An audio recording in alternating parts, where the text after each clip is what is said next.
What's going on YouTube? JT is Reborn here, and welcome back to another edition of my Godzilla comic book reviews. And in this video, we're going to be talking about Godzilla Escape the Deadzone.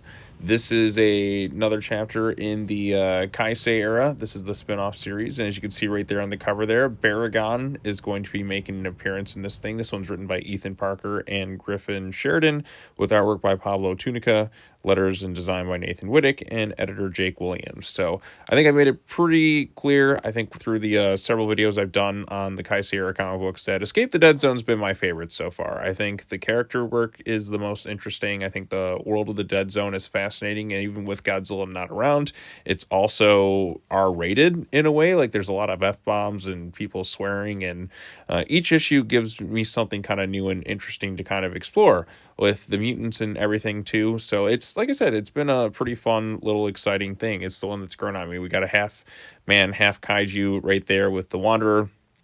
We have two kids which can kind of sync up with different kaijus and kind of fuse together, kind of similar to like an Attack on Titan sort of thing. In that regards, we had a girl who wants to marry Godzilla that ends up in the dead zone and now grows to like 50 plus feet tall. And we have some Church of Godzilla cult after Runt and Glass Eater, the two main kids there.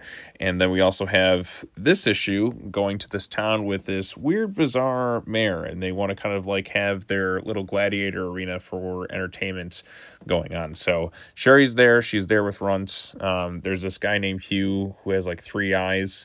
And anytime you kind of like the Dead Zone, like I said, it's a fascinating world, and there's a lot of new, interesting, and kind of creative things that they're showing in it. And by the end of the issue, there's a big kind of revelation of sorts that has me pretty excited for which direction they can kind of go in future things. But yeah, so this Hugh guy is somebody who we come to find out, well, we don't know all his history, but basically he's somebody who doesn't really want to be doing what he's kind of forced to be doing right now. He wants to study and create a sanctuary for all the mutants and everything in this world. But with this mayor right here, who, when they show up, they look rather humanoid, which is a little odd considering they're in the dead zone, but it's really just some sort of crazy disguise he has on. I especially like the way Glass Eater just calls him a PDF file, and just kind of rips on this guy just being a creeper and all that too. Like, that was genuinely funny within this thing. Like I said, the characters are most interesting in this book so far. Like, I think that R-rated vibes to it really kind of helps sell it a little bit more with the language and everything there. And yeah, so he takes off his disguise. They drop they basically trick the two of them, and they drop the Wanderer into this giant caged pit. So he's going to be forced to fight alongside Sherry, and the monster they're going to fight is none other than Baragon. And Sherry's really scared and kind of nervous about this whole thing. Baragon's never been one of the most powerful of the kaijus. In fact, he lost to Frankenstein. So maybe this kind of feels a little akin to Frankenstein Conquers the World, by having kind of a human, like, grown to giant size, face off against Baragon alongside the Wanderer and all that too. So while that's going on and we get some good action in there, we have that Hugh character with Runt in the in his cage cell, and he basically gives him a convincing speech of sorts to kind of let him out. And he's like, how do we get something powerful enough in terms of these monsters to take down the mayor, because he has his ability to link up.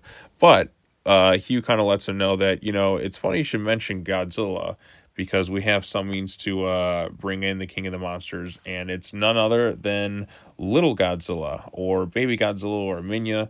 I'm going to say that design is very similar to Little Godzilla from Godzilla vs. Space Godzilla, which is interesting because in Starship Godzilla, we just got the reveal of Space Godzilla at the end of that issue. So, like, Godzilla's off. I don't know when all the timeline of all this stuff takes place in the Kai-Sei Era stuff, because in the main book, Godzilla's just kind of getting his shit wrecked, in some way with the Yakumamas and Lament and all that stuff.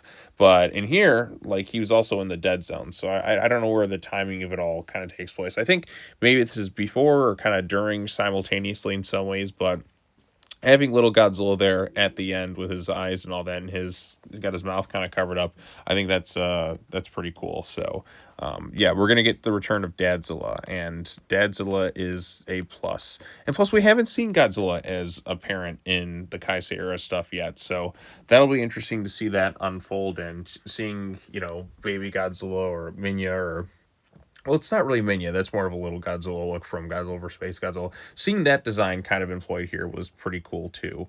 And seeing him kind of captured like that in this sort of way, I think could be kind of interesting to see like where they go with it, and Godzilla trying to go and save his kid, but maybe he kind of tags along with them and they form a connection there. Or you know what, I'll be interested to see like what Sherry thinks, because you know Sherry's all like in love with Godzilla, but is she gonna like the the the the, the little Godzilla or something? I don't know. Only time will tell. It's a very bizarre storyline we've got going on here, and look at even the cover right there. There she is, kind of throwing Baragon around.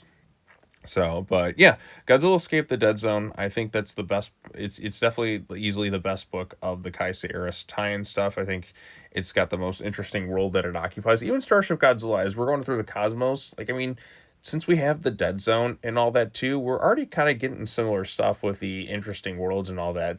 The only other thing is just going to different planets and seeing different cultures in that too. So I mean, they're kind of giving me similar things in their own unique way, like bizarre worlds and stuff like that. But you get like kind of the future tech. This is kind of the wasteland post-apocalyptic vibes, but we also get kind of that futuristic tech sort of way with Starship Godzilla. So I think each thing brings their own thing, but they're still kind of like showcasing interesting world building and all that other stuff going on. So, but yeah.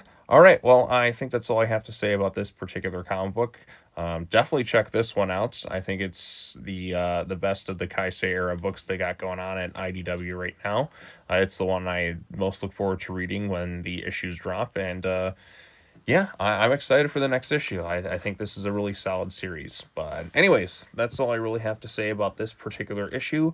What did you all think of it? Post your comments down below. Be sure to like this video, share it with your friends, subscribe to the YouTube channel for more content, hit the bell for notifications, all of the fun stuff. And with that being said, I think I am officially all caught up with the with my comic book reviews from the past couple weeks in terms of the titles that I actively cover. I think maybe did Absolute Batman have an issue, or is it just crossing over with Absolute Wonder Woman? I'm going to try and catch up with Absolute Wonder Woman, too. But all things said, I think I am pretty much all caught up with all the comic books that I needed to catch up on.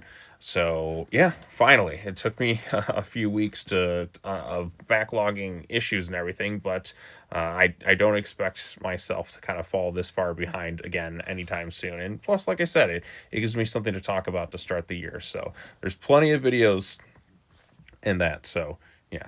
But anyways, thanks so much for watching, everybody. Love y'all. As always, take care now. Bye-bye then, and I'll see you all in the next video. Peace out.